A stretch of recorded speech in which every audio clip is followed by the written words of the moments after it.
شروع کرتے ہیں اللہ کے بابرکت نام سے جو بڑا مہربان اور نہایت رحم والا ہے۔ تمام تعریفیں میرے اللہ رب العزت کے لیے ہیں۔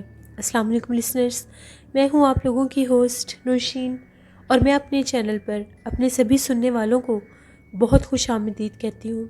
لسنرز کیسے ہیں آپ سب کو میری طرف سے جمعہ مبارک۔ اللہ آپ سب کو، ہم سب کو ہمیشہ خوش رکھے۔ میرے چینل کی خوفناک کہانیوں کو کتنا پسند کرتے ہیں؟ اپنی رائے مجھے کمنٹ باکس میں ضرور دیں۔ آج آپ لوگوں کے لیے میں بہت ہی ڈراؤنی کہانیاں لے کر آئی ہوں جنہیں آپ لوگ بہت زیادہ پسند کریں گے اور ان سے بہت کچھ سیکھیں گے بھی۔ آج میرے ساتھ میرے جن سٹوری سینڈرز نے سٹوری شیئر کی ہیں ان میں محمد اسلام لکھنؤ سے ہیں، سہیل سرگودا سے سٹوری شیئر کر رہے ہیں، اور وقاص احمد مانچسٹر سے شیئر کر رہے ہیں۔ بڑھتے ہیں آج کی پہلی خوفناک کہانی کی طرف۔ یہ خوفناک کہانی محمد اسلام شیئر کر رہے ہیں جو کہ بیسکلی انڈیا لکھنؤ سے ہیں مگر جاب جدہ میں کرتے ہیں۔ محمد اسلام کہتے ہیں کہ آج آپ کے ساتھ ایک ایسی کہانی شیئر کرنا چاہتا ہوں جو ہم لوگوں کے علاقے کی ہے۔ لکھنؤ میں جہاں ہم لوگوں کا گھر تھا، آج سے 25 سال پہلے کی بات ہے۔ ہم لوگوں کے گھر کے کچھ ہی فاصلے پر ایک چائے ناشتے کی بیکری بنی ہوئی تھی۔ وہاں پر اکثر لوگ جا کر چائے ناشتہ کیا کرتے تھے، بڑی مشہور وہ جگہ تھی۔ وہاں پر اس بیکری سے کچھ ہی دوری پر میٹھے پانی کے نلکے لگے ہوئے تھے جہاں سے لوگ پانی بھرا کرتے تھے۔ اس پورے علاقے میں پانی بھرنے کی جگہ بس وہی ایک ہوتی تھی۔ دن ہو یا رات ہو، لوگ وہیں سے پانی بھر کر اپنے گھروں میں لے جایا کرتے تھے۔ اس وقت اتنا زیادہ واٹر سپلائی سسٹم اسٹرانگ نہیں تھا۔ ایک دفعہ ایسا ہوا کہ علاقے کے 2 لوگ فجر کی نماز سے پہلے ہی گھر کے لیے پانی بھرنے کے لیے چلے گئے، کیونکہ اکثر ایسا ہوتا تھا کہ فجر کی نماز کے ٹائم یا صبح کے ٹائم بہت زیادہ رش ہو جاتا تھا، تو اپنے ٹائم کو بچانے کے لیے وہ لوگ فجر کی نماز پڑھنے سے پہلے ہی پانی بھرنے کے لیے چلے گئے۔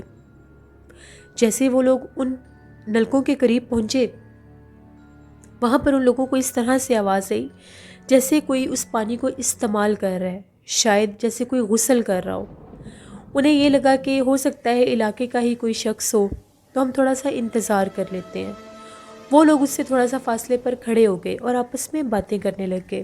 ان لوگوں کو باتیں کرتے کرتے 5-10 منٹ بھی گزر گئے، مگر مسلسل وہاں سے پانی کو استعمال کرنے کی آوازیں ویسے ہی آ رہی تھیں۔ ان لوگوں نے اس کو آواز دی اور یہ کہا کہ بھائی جلدی کرو، ہم لوگوں کو بھی پانی بھرنا ہے، اس کے بعد ہم لوگوں نے نماز پڑھنے جانا ہے۔ ابھی وہ لوگ یہ کہہ ہی رہے تھے، اس طرف سے بہت بھیانک قسم کی آوازیں آنا شروع ہو گئیں۔ ایسا لگ رہا تھا کوئی خوفناک آوازیں نکال کر غرانے کی کوشش کر رہا ہے۔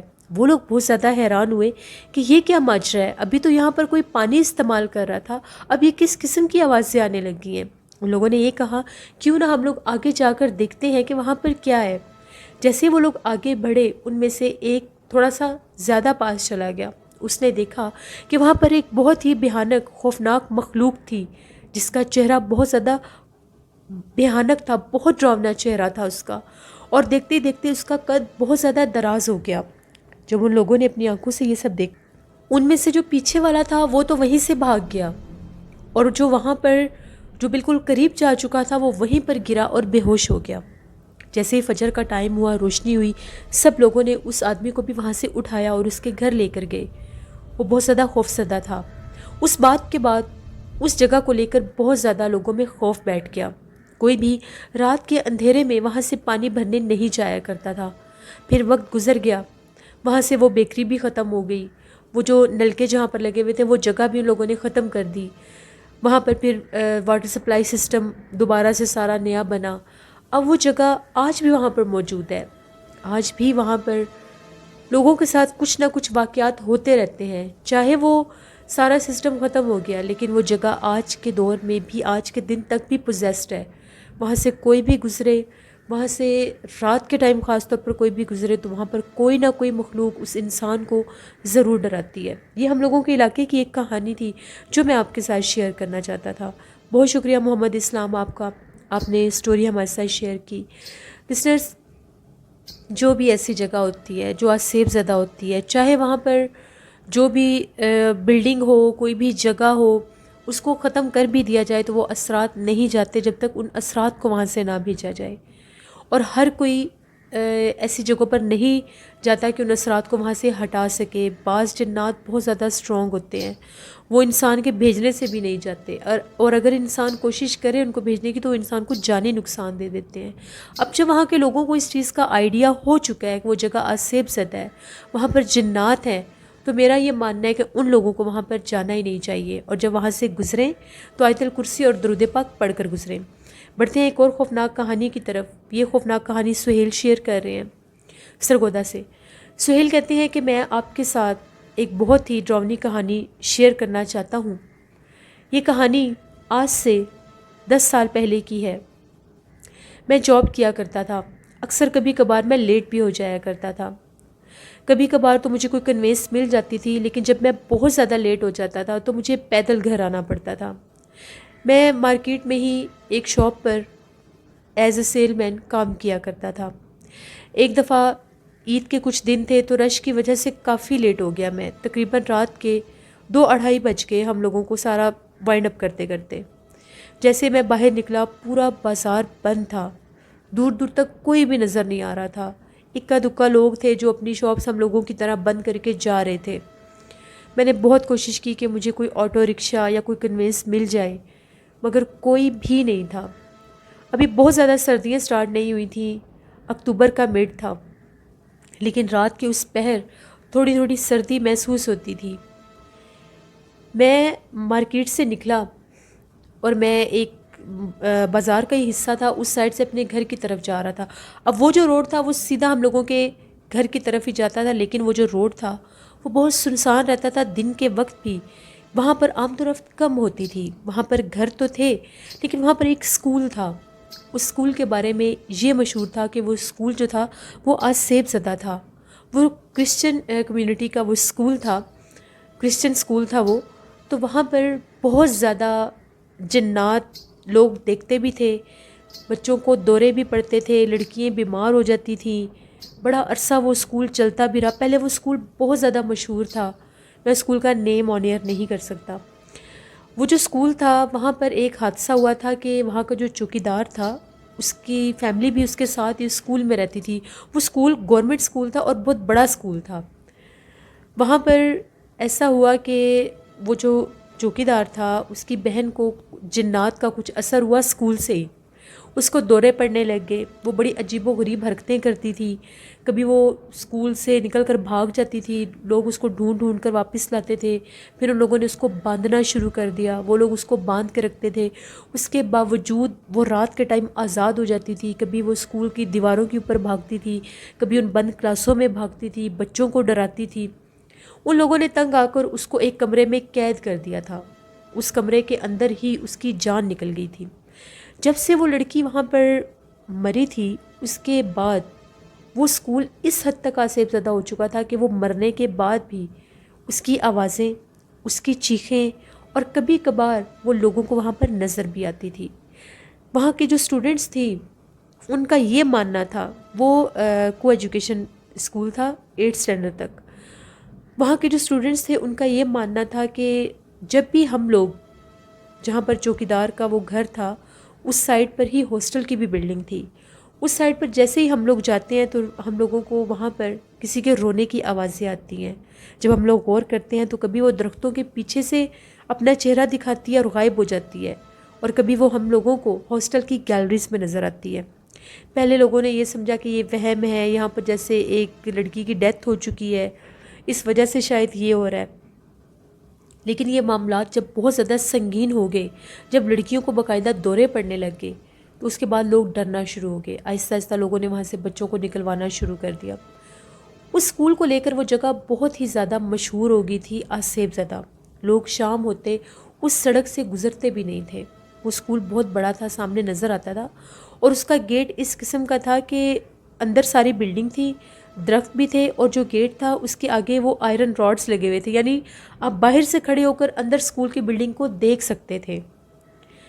اب میرا راستہ وہی تھا مین روڈ سے میں جا نہیں سکتا تھا. مین روڈ سے میں جاتا تو مجھے بہت زیادہ دیر لگ جانی تھی اپنے گھر جاتے ہوئے. میں تھا بھی پیدل. میں نے اللہ کا نام لیا اور میں اس راستے پر آنے لگ گیا. ابھی میں اسکول سے تھوڑا دور ہی تھا. تقریباً میں اسکول سے 15-20 قدم دور تھا. ابھی مجھے اس طرح سے محسوس ہوا جیسے اسکول کے ایک مخصوص حصے میں بہت زیادہ آگ لگی ہوئی ہے. اب رات کا یہ ٹائم تھا, تقریباً 2:30-3 بج گئے تھے. وہ جو آگ تھی وہ اتنی کلیئر تھی کہ مجھے دور سے نظر آ رہا تھا کہ بہت زیادہ آگ لگی ہوئی ہے. اس کی وہ جو آگ کے شعلے ہوتے ہیں وہ اوپر تک اڑ رہے تھے. مجھے یہی لگا کہ وہاں پر ایک خالی پلاٹ تھا, اکثر لوگ گاربیج وغیرہ جلا بھی دیا کرتے تھے, شاید وہ ہو.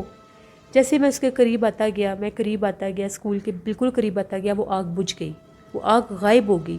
وہ جو دور سے اتنی زیادہ نظر آ رہی تھی وہ غائب ہو گئی. اب میں بالکل اسکول کی حدود شروع ہو گئی اور وہاں سے گزر رہا تھا. ابھی گیٹ تھوڑا سا ہی دور تھا.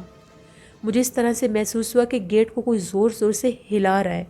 نظر کوئی بھی نہیں آ رہا تھا, لیکن اس گیٹ کے ہلنے کی, لوہے کا گیٹ تھا, اس کے ہلنے کی بہت زیادہ آواز آ رہی تھی. میں تھوڑا سا ڈر گیا. میری ہارٹ بیٹ اتنی تیز ہوگی کہ میرے سے ہمت نہیں ہو رہی تھی کہ میں وہاں سے آگے گزر کر جا سکوں. اب نہ میں پیچھے جا سکتا تھا, پیچھے سے میں اتنا وہ طے کر کے آیا تھا فاصلہ, آگے تو مجھے جانا ہی تھا. اتنی ہمت نہیں ہو رہی تھی کہ اس گیٹ کے پاس سے بھی گزر سکوں. بہت بڑی سڑک نہیں تھی, ایک سائڈ پر اس کے گھر تھے اور ایک سائڈ پر وہ اسکول تھا. جیسے ہی میں اس کے قریب جانے لگا میں نے آیت الکرسی پڑھنا شروع کر دی. میں نے دیکھا اس اسکول کے گیٹ کے پاس ایک لڑکی کھڑی ہوئی تھی اندر کی طرف. اس کا چہرہ اتنا خوفناک تھا, اتنا بھیانک اس کا چہرہ تھا, کیونکہ وہاں پر اسٹریٹ لائٹس لگی ہوئی تھیں اور وہ اس گیٹ کو اپنے ہاتھوں سے پکڑ کر ہلا رہی تھی اور بڑے خوفناک انداز میں ہنس رہی تھی. میں نے اس کے طرف بس دور سے تھوڑا سی میری نظر پڑ گئی تھی کہ وہاں پر کچھ نہ کچھ ہے. مجھے پتہ لگ گیا تھا کہ اسکول کے بارے میں جو باتیں سنی ہیں وہ مشہور تھیں. میں نے اونچی اونچی آیت الکرسی پڑھنا شروع کر دی اور وہاں سے دوڑ لگا دی. میں اتنا بھاگا اور مجھے پریکٹیکلی یہ فیل ہو رہا تھا کہ میرے بھاگتے بھاگتے وہ چیخیں مارتی مارتی میرے پیچھے تک آئی ہے. جہاں پر وہ سڑک ختم ہوتی تھی وہاں پر ایک بہت بڑا مدرسہ بھی تھا اور مسجد بھی تھی. جیسے وہ مدرسہ اور مسجد کے پاس میں پہنچا, مجھے وہ پیچھے بھاگنے کی آوازیں آنا بند ہو گئیں. میرے پیچھے تک وہ بھاگتی ہوئی باقاعدہ آئی تھی. بالکل سنسان تھی وہ جگہ. وہاں پر ایک بہت بڑا یہ آرا بھی تھا لکڑیوں کا, جہاں پر لکڑیوں کو کاٹتے ہیں, وہ جگہ بھی تھی ساری. پھر میں اپنے گھر گیا. میں بہت زیادہ ڈرا ہوا تھا, خوف زدہ تھا. اس وقت تو میں نے امی اور ابو کو کوئی ایسی بات نہیں بتائی. میں گیا اور جا کر میں نے پانی پیا. امی بڑی حیران تھی کہ سردی کے موسم میں اس کو اتنی پیاس لگی ہوئی ہے. میں نے 3 سے 4 گلاس پانی کے پیے. اس کے بعد میں سو گیا. صبح جب میں اٹھا مجھے بہت سا بخار تھا, میری طبیعت بہت سا خراب تھی. میں نے پھر امی کو ساری بات بتائی. امی بہت زیادہ پریشان ہو گئی. امی نے مجھے یہ کہا کہ جو مدرسے والے مولوی صاحب ہیں ان کے پاس جاؤ, جا کر دم کرواؤ. تمہیں وہاں سے گزرنا ہی نہیں چاہیے تھا. جب تم وہاں سے گزر کر آئے ہو وہ جگہ ہی آسیب زدہ ہے, وہاں پر جو علاقے کے لوگ ہیں وہ نہیں جاتے تو تمہارا تو کام ہی نہیں بنتا تھا وہاں سے گزرنے کا. لیکن میں مجبور تھا. بڑی مشکل کے ساتھ میں اٹھ کر مولوی صاحب کے پاس گیا. میں نے دم کروایا, انہیں ساری بات بتائی. وہاں پر اسی علاقے کا ایک اور آدمی بھی بیٹھا ہوا تھا. اس نے کہا کہ جی وہ اسکول تو مکمل طور پر بند ہو گیا ہے, لیکن وہاں کے جو حالات ہیں وہ اتنے خوفناک ہیں کہ آدھی رات کا ٹائم ہوتا ہے تو وہاں سے چیخوں کی آوازیں آتی ہیں. وہاں پر باقاعدہ بھاگتا دوڑتا کوئی نظر آتا ہے, یعنی جب غور کرتے ہیں تو وہ غائب ہو جاتا ہے. چاند کی مخصوص راتوں میں وہ ساری رات روتی ہے, چھتوں پر نظر آتی ہے, کبھی آگ کے گولے نظر آتے ہیں.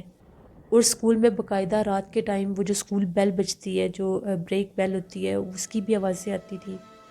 پتہ نہیں پھر کافی عرصہ گزر گیا. ان لوگوں نے اسکول کی بلڈنگ ہی گرا دی, کیونکہ وہاں پر جو علاقے کے لوگ رہتے تھے, جو محلے تھے, وہ لوگ بہت زیادہ تنگ ہوتے تھے. ان کے بچے بہت بیمار ہو جاتے تھے, ڈرتے تھے. تو میں نے تو پھر دوبارہ کبھی بھی ایسی غلطی نہیں کی کہ میں اس روڈ پر رات کے ٹائم اکیلا گزروں. وہ بھی شاید میرے سے غلطی ہوگی, لیکن میں نے اللہ کا شکر ادا کیا کہ اس نے مجھے کوئی جانی نقصان نہیں دیا. بہت زیادہ خوفزدہ وہ رات تھی جو میں نے وہ ساری جگہ دیکھی. سوری, وہ گورنمنٹ اسکول نہیں, ایک پرائیویٹ اسکول تھا, لیکن بہت بڑا اسکول تھا.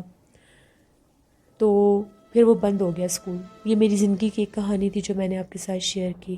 بہت شکریہ سہیل آپ کا.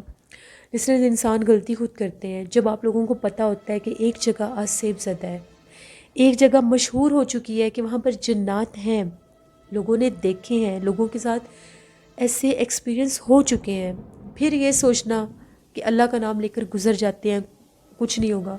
اللہ نے انسان کو شعور دیا ہے، عقل عطا کی ہے، اور بتایا ہے کہ جس جگہ سے روکا جا رہا ہے وہاں پر مت جائیں، ہمیشہ اپنا خیال رکھا کریں۔ بڑھتے ہیں ایک اور خوفناک کہانی کی طرف۔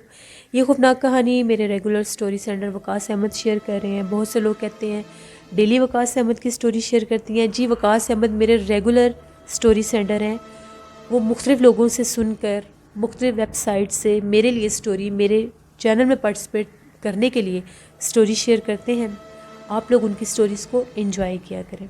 وقاص کہتے ہیں کہ آج آپ کے ساتھ میں آزاد کشمیر کے ہی ایک ایسے گھرانے کی کہانی شیئر کرنا چاہتا ہوں جس کو عبرت کا نشانہ بنایا گیا۔ وہ جو گھر تھا، وہ لوگ مشہور تھے کہ وہ لوگ کالا جادو کر کے لوگوں کی زندگیوں کو برباد کرتے تھے۔ گاؤں میں وہ پورا گھر جادوگروں کا گھر مشہور تھا۔ وہ جس انسان کو بھی ہنستا کھیلتا یا ترقی کرتا دیکھتے تھے، وہ اس پر ایسا جادو ڈالتے تھے کہ ان لوگوں کی زندگیاں برباد ہو جاتی تھیں۔ پورا گاؤں اس ایک گھر سے بہت زیادہ تنگ تھا۔ نہ ڈر کے مارے ان کو کوئی وہاں سے نکال سکتا تھا، نہ ڈر کے مارے ان کے اگینسٹ کوئی کچھ کر سکتا تھا، کیونکہ ان کو پتہ تھا جس نے بھی ان کے اگینسٹ ہونا ہے، جس نے بھی ان کے اگینسٹ بولنا ہے، ان لوگوں نے اس پر ایسا کالا جادو کرنا ہے کہ اس کی زندگی ہی برباد ہو جانی ہے۔ ایک لڑکا تھا، اس نے ان کے بارے میں بہت سی باتیں سنی ہوئی تھیں۔ ایک رات وہ لڑکا ان کے گھر میں گیا اور اس نے پورے گھر والوں کو قتل کر دیا۔ جتنے بھی افراد تھے ان سب کا اس نے مرڈر کر دیا، اور ان کے پورے گھر کو اس نے آگ لگا دی۔ وہ پورا گھر جو ان کا تھا، اس میں ان کی وہ ساری ڈیڈ باڈیز جو لاشیں تھیں ان کی، وہ جل کر راکھ ہو گئیں۔ صبح جب ہوئی تو گاؤں میں ایک شور برپا تھا۔ جادوگروں کا جو گھر تھا وہ جل کر راکھ ہو چکا تھا۔ علاقے کے لوگوں نے پولیس کو انفارم کیا، پولیس نے ان کی جلی ہوئی جو ڈیڈ باڈیز تھیں وہاں سے باہر نکالی۔ اب وہ جو گھر تھا ایک جلا ہوا کھنڈر نما وہ سارا حصہ بن گیا تھا۔ بہت خوفناک ان کے حالات تھے جب ان کو وہاں سے نکالا گیا۔ اس کے کچھ عرصے کے بعد اسی گھر کے پاس ہی گراؤنڈ تھا، لڑکے کرکٹ کھیل رہے تھے۔ ان لوگوں کا بال جو تھا اس گھر کے پاس جا کر گرا۔ جیسے ان میں سے ایک لڑکا اس بال کو اٹھانے گیا، اس کو اس جلے ہوئے گھر کے اندر سے کسی کے رونے کی آوازیں آ رہی تھیں۔ اس نے اپنا بال اٹھایا اور بھاگتا ہوا اپنے دوستوں کے پاس آیا اور آ کر یہ کہنے لگا کہ وہاں سے وہ جو جلا ہوا جادوگروں کا گھر ہے، وہاں سے مجھے کسی کے رونے کی آوازیں آ رہی ہیں۔ ان لوگوں نے کہا کہ تمہارا وہم ہوگا، ایسے کیسے ممکن ہے، وہاں تو آج تک ابھی کوئی گیا ہی نہیں ہے، وہاں سے کس نے رونا ہے؟ اس نے کہا کہ میرے ساتھ چل کر دیکھو، وہاں پر کوئی رو رہا ہے۔ اب وہ لوگ لڑکے تھے سارے اس تجسس میں دیکھنے کے لیے چلے گئے کہ وہاں پر کون رو رہا ہے۔ سارا ان لوگوں نے وہاں پر کھڑے ہو کر آوازیں سنی، ان لوگوں کو باقاعدہ آوازیں آ رہی تھی کہ کوئی رو رہا ہے۔ دو لڑکے اس گھر کی بیک سائڈ پر گئے اور وہاں پر ٹوٹی ہوئی دیوار تھی، اس کے اندر جا کر جھانک کر دیکھنے لگ گئے۔ وہ کیا دیکھتے ہیں، جیسے وہ اندر گئے، وہ جو اس گھر کا جلا ہوا برآمدہ تھا سارا، وہاں پر جلے ہوئے جسم کے ساتھ دو عورتیں کھڑی ہوئی تھیں۔ ان کے چہرے بہت خوفناک تھے، آنکھیں بہت بڑی بڑی تھیں اور وہ بڑے خوفناک انداز میں رو رہی تھیں۔ ان لوگوں نے جب ان کو دیکھا وہ چیخیں مارتے وہاں پر باہر بھاگے۔ سارے لڑکوں کو یہ کہا یہاں سے نکلو، یہاں پر جنات ہیں۔ بھاگتے بھاگتے سیدھا وہ لوگ اپنے گاؤں میں گئے، وہاں پر لوگوں کو اکٹھا کیا۔ سب لوگوں نے جب یہ بات سنی، ان لوگوں نے وہاں کے جو امام صاحب تھے، جو مولوی حضرات تھے، ان سب کو بلایا کہ وہ جو جادوگروں کا گھر جل گیا تھا وہاں سے تو یہ معاملات اب شروع ہو چکے ہیں۔ وہ سارے گاؤں کے لوگ اکٹھے ہو کر اور وہ جو مولوی صاحب تھے سارے وہ وہاں پر آئے۔ ان لوگوں نے جب دیکھا تو وہاں پر ایک بہت بڑے بزرگ عامل بھی تھے ان کے ساتھ۔ ان کا یہ کہنا تھا یہاں پر ان لوگوں نے اس حد تک کالے جادو کیے ہیں، اس حد تک یہاں پر آلریڈی جنات تھے، لیکن ان لوگوں کے جلنے اور مرنے کے بعد یہاں پر اب جنات اور چڑیلوں کا اس حد تک بسیرا ہو چکا ہے کہ یہ ان کی عماج گاہ بن چکی ہے، ان کی رہائش گاہ بن چکی ہے۔ بہتر یہی ہوگا کہ اس جگہ پر مت آئیں، اس جگہ کو، اس حصے کو بالکل چھوڑ دیں۔ اگر یہاں پر آئیں گے تو وہ جنات آپ پر حاوی ہونے کی کوشش کریں گے، مختلف روپ لے کر آپ کو ڈرانے کی کوشش کریں گے۔ ایسا خوف لوگوں کے دلوں میں بیٹھا، اس جگہ کو لے کر شام تو شام دن کے ٹائم بھی اس جگہ سے کوئی نہیں گزرتا تھا۔ یہ آزاد کشمیر کے ایک گاؤں کی کہانی تھی جو میں نے آپ کے ساتھ شیئر کی۔ اسی طرح سے وقاص کہتے ہیں یو کے میں ایک مولوی صاحب تھے، امام صاحب تھے، ان کی روٹین تھی کہ وہ صبح صبح جاگ جایا کرتے تھے مسجد میں، نماز سے پہلے ہی وہ تہجد کے ٹائم جاگتے تھے، پھر چہل قدمی کرنے کے لیے جو علاقے کا لوکل پارک ہوتا تھا وہاں پر جایا کرتے تھے۔ وہ کہتے ہیں کہ ایک دن ایسے ہی میں نے تہجد پڑھی، اس کے بعد میں مارننگ واک کے لیے نکل گیا۔ ابھی بالکل سناٹا تھا، بہت ٹھنڈ تھی، ٹھنڈی ہوائیں بھی چل رہی تھیں، لیکن میری زندگی کی ایک روٹین تھی۔ میں واک کرتا کرتا وہیں پر اپنے پارک میں آ کر بیٹھ گیا۔ مجھے ایک دم سے کسی کے بولنے کی آوازیں آنے لگ گئیں۔ مجھے تھوڑا سا تجسس ہوا کہ جب میں آیا تھا تو یہاں پر کوئی بھی نہیں تھا، اب یہ بول کون رہا ہے؟ جیسے ہی میں اٹھا اور میں نے دیکھا ایک درخت کے نیچے دو لوگ بیٹھے ہوئے تھے۔ وہ میرے سے دور تھے اور میری طرف ان کی جیسے کمر سی تھی۔ کالے لباس پہن کر دو لوگ بیٹھ کر کچھ باتیں کر رہے تھے۔ تھوڑا سا مجھے تجسس ہوا کہ میں دیکھوں یہ کون ہے اور اتنی ٹھنڈ میں درخت کے نیچے بیٹھ کر کیا کر رہے ہیں، اور ان کی زبان کی بھی کچھ سمجھ نہیں آ رہی۔ ان کے سامنے والے درخت کی بیک سائڈ سے جب میں نے جھانک کر ان کو دیکھنا چاہا، وہ اس طرح سے کچھ پڑھ رہے تھے جیسے کسی چیز کے اوپر کوئی عمل کر رہے ہیں۔ ان کے چہرے بھی بہت زیادہ ڈراؤنے تھے۔ ان کے ہاتھ میں ایک بوٹل تھی، جب ان لوگوں نے اس بوٹل کو کھولا اس کے اوپر انہوں نے پڑھ کر کچھ پھونکا، اور وہ ایسا لگ رہا تھا جیسے اس میں خون ہے۔ اب وہ خون کسی جانور کا تھا، کسی انسان کا تھا، یا جو کچھ بھی اس میں تھا۔ ان لوگوں نے پڑھ کر اس کو پینا شروع کر دیا۔ وہ ان لوگوں نے اس کو پیا، اس کے بعد ان لوگوں نے دوبارہ سے کوئی عمل کیا۔ وہ اتنے خوفناک تھے کہ ان کو دیکھ کر میں بہت زیادہ ڈر گیا، اور مجھے یقین ہو گیا یا تو یہ کوئی جادوگر ہے اور یا یہ کوئی اور مخلوق ہے۔ میں بہت خوفزدہ ہوا اور میں نے آیت الکرسی پڑھ کر اللہ کا نام لے کر وہاں سے واپس جانے میں ہی عافیت سمجھی۔ میں نے کوئی شور شرابہ نہیں کیا۔ جیسے ہی میں وہاں سے واپس پلٹا، ابھی اس پارک سے میں باہر نہیں نکلا تھا، میں نے اس طرف دیکھا جہاں پر وہ بیٹھے ہوئے تھے، وہ وہاں سے غائب ہو چکے تھے۔ میں بہت ڈر گیا کہ پتہ نہیں میں نے کس مخلوق کو دیکھ لیا، وہ کیا چیزیں تھیں۔ اس کے بعد میں نے اپنی روٹین تھوڑی چینج کی۔ میں تہجد کی نماز پڑھ کر مسجد میں ہی رہتا تھا۔ فجر پڑھنے کے بعد پھر میں واک کیا کرتا تھا۔ یہ دو سٹوریز تھیں جو وقاص احمد نے شیئر کی۔ بہت شکریہ وقاص احمد، آپ کا میرے ریگولر سٹوری سینڈر ہے۔ Thank you very much for your participation. Listeners, اپنا فیڈ بیک مجھے ضرور دیں، آپ لوگوں کو آج کی خوفناک کہانیاں کیسی لگیں۔ آپ لوگ بھی اپنی سٹوری شیئر کر سکتے ہیں ڈسکرپشن باکس میں دیے گئے ای میل آئی ڈی noshinmirk57@gmail.com پر۔ اس کے علاوہ آپ لوگ مجھے کومنٹ باکس میں بھی سٹوری شیئر کر سکتے ہیں۔ میری ایک لسنر ناراض ہو رہی تھی، فائزہ زری ان کا نیم ہے، کہ آپ نے میری سٹوری شیئر نہیں کی۔ مجھے آپ کی سٹوری ریسیو نہیں ہوئی، پلیز آپ آج کی سٹوری کے کومنٹ باکس میں اپنی سٹوری اور اپنی سجیشن ضرور پوسٹ کریں، میں اس کو آن ایئر کروں گی۔ کبھی بھی یہ جادو ٹونوں کے چکروں میں نہیں پڑنا چاہیے۔ 5 وقت کی نماز پڑھ کر، قرآن پاک پڑھ کر اللہ سے مدد مانگیں، انشاءاللہ آپ لوگوں کو سب کچھ ملے گا، جو کچھ بھی آپ لوگ چاہیں گے۔ نیلم وائس آفیشیل کو جا کے ضرور سبسکرائب کریں، اور نوشین وائس آفیشیل پر آج ولاگ ضرور آئے گا انشاءاللہ۔ میری کچھ طبیعت ٹھیک نہیں تھی، اس وجہ سے میں ولاگ شوٹ نہیں کر رہی تھی۔ آج ضرور آپ لوگوں کے لیے یوٹیوب چینل کورس کی 4تھ ویڈیو میں اپلوڈ کروں گی۔ کل آپ لوگوں کے ساتھ پھر ملاقات ہوگی کسی نئی خوفناک کہانی میں۔ اپنا بہت سا خیال رکھیے گا، اپنی ڈھیروں دعاؤں میں اپنی ہوسٹ نوشین کو ضرور یاد رکھیے گا۔ Thank you for watching, stay blessed, اللہ نگہبان۔